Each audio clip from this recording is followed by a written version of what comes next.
Here are the things that what I think it makes Starbucks more compelling than the others. Number one, the customer experience.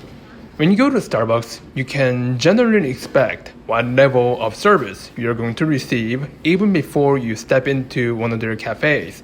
What I mean by that is you have a certain level of expectation, and Starbucks delivers that expectation very well.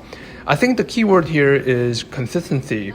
Whether you like coffee from Starbucks or not, the level of taste they offer is going to be typically consistent no matter which branch you go to. Let's say you went out of town and you want to grab a cup of coffee, whether by yourself or with someone else. If you choose to go to a locally owned, cute looking cafe, there is a chance that it could be a hit, but there is also a chance that it could be a miss. However, if you choose to go to Starbucks instead, you have a certain level of guarantee that it's not going to be terrible. They may not offer a 10 out of 10 coffee, but it's going to be a safe choice, relatively speaking. Another consistent thing I have noticed is their interior design.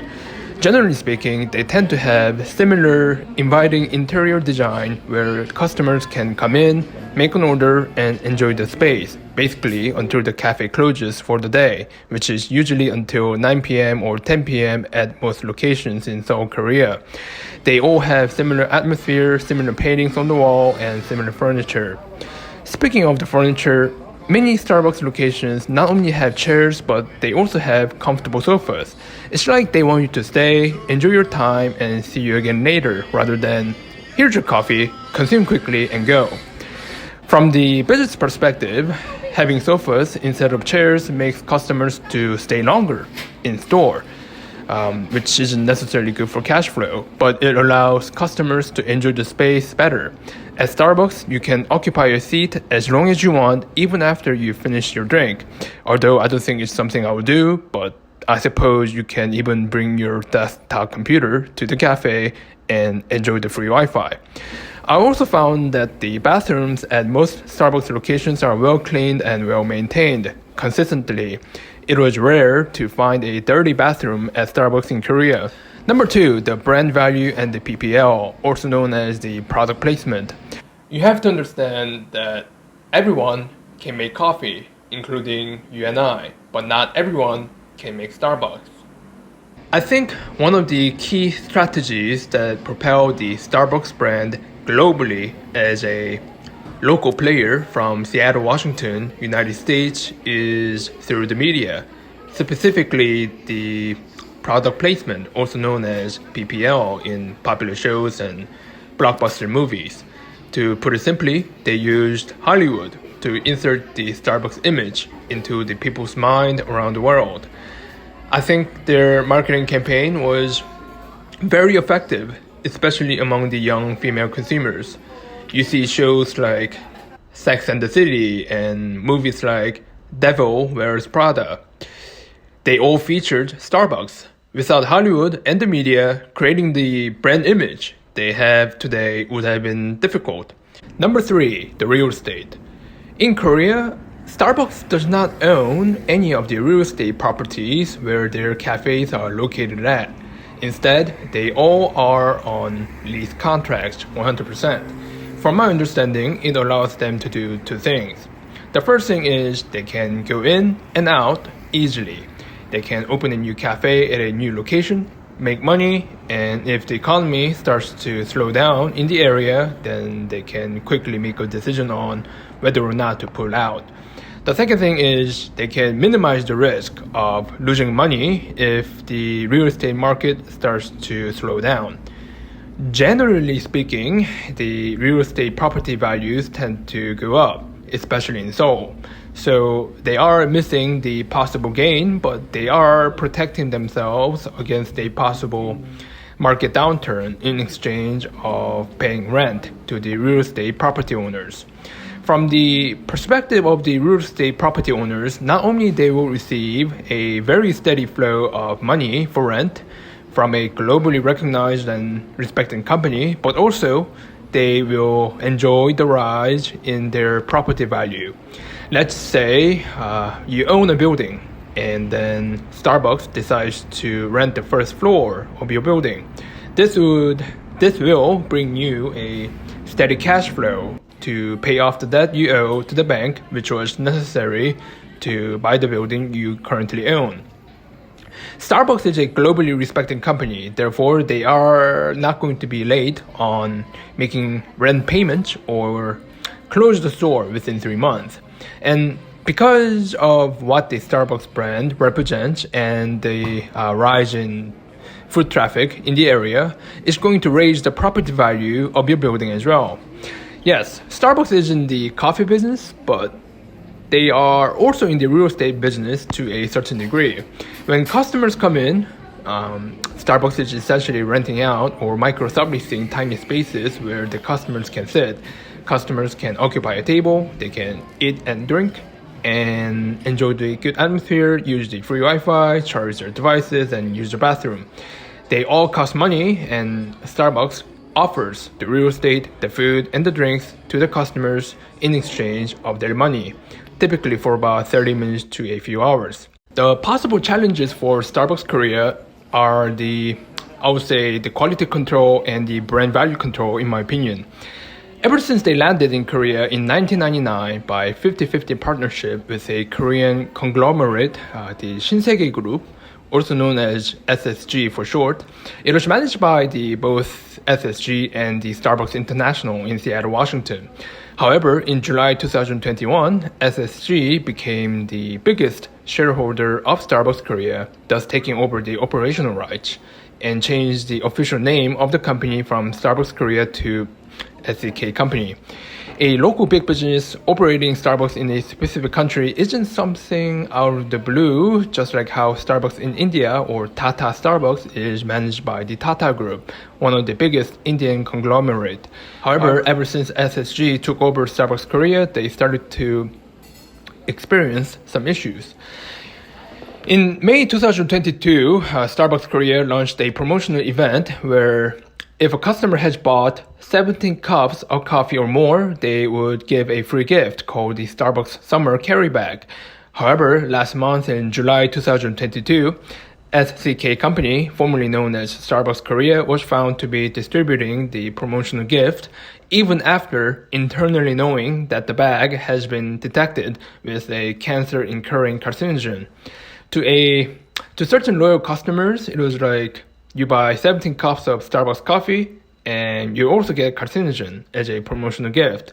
The bag was made in China. They did apologize, but the damage to the brand has been done. In terms of the brand value control, the SEK company's recent campaign called the 좋아하는 걸 좋아해, or Like What You Like campaign in English translation, was something out of the blue. People didn't get the idea and thought that it's weird. Like what you like? Do you think I'm going to like something I dislike? A possible future opportunity for Starbucks Korea could be collaborating with Korean superstars like BTS. The BTS meal launched by McDonald's last year was a huge success for McDonald's. Everybody talked about it. It created more foot traffic to McDonald's and everybody wanted to try one. Because of the rise in popularity of the Korean content, not only this will be effective in Korea, but also in Southeast Asia, where the market and the population are continuously growing.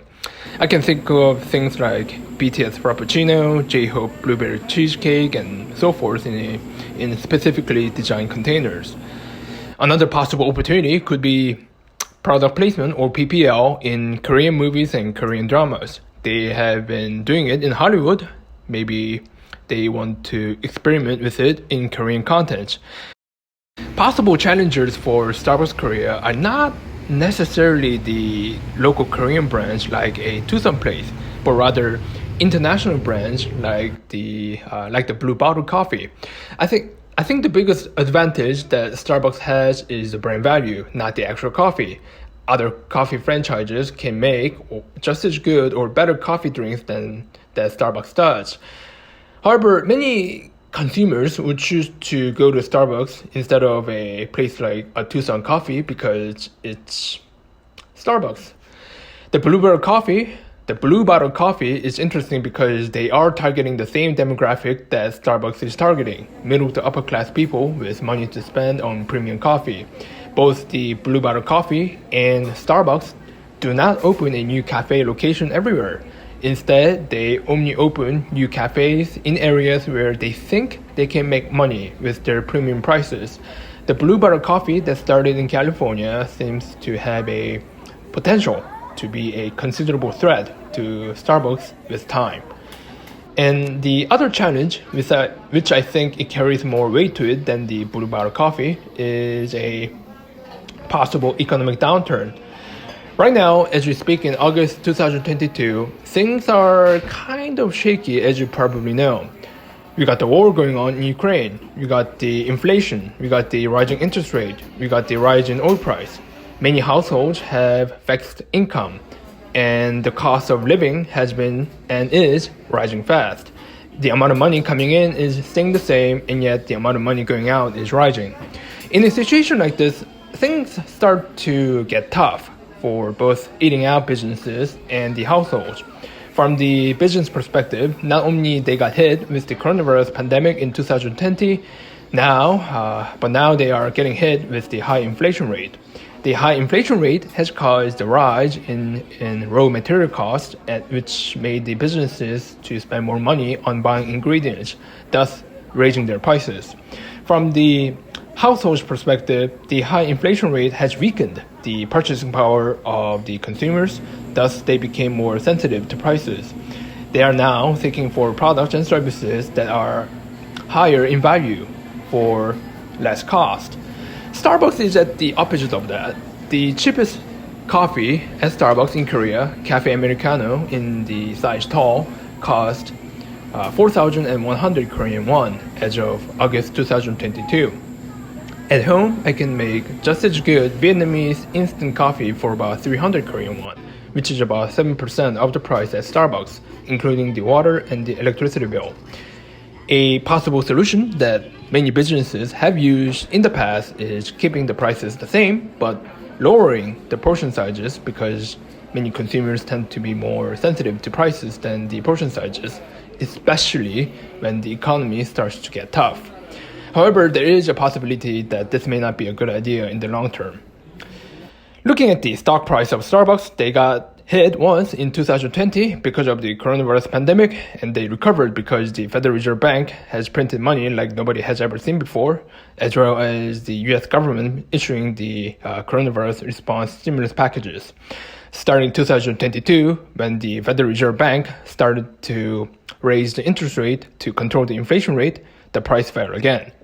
Starbucks has been around for a long time, and the fact that they are the coffee king in Korea and possibly in many other places is unlikely to change. Not only they offer coffee and space for people to come in and enjoy the atmosphere, but also they are in the home coffee business and the home delivery business as well, which many of their Korean competitors are lacking. However, it appears that the war in Ukraine may have created and is going to be a turning point for a lot of businesses, including Starbucks. They, as well as McDonald's, the symbols of capitalism, moved out from Russia, formerly known as Soviet Union. This was Hong Guan from Seoul. Thank you for watching, and thank you very much for your subscription and pushing the like button. You have a nice day, and bye-bye.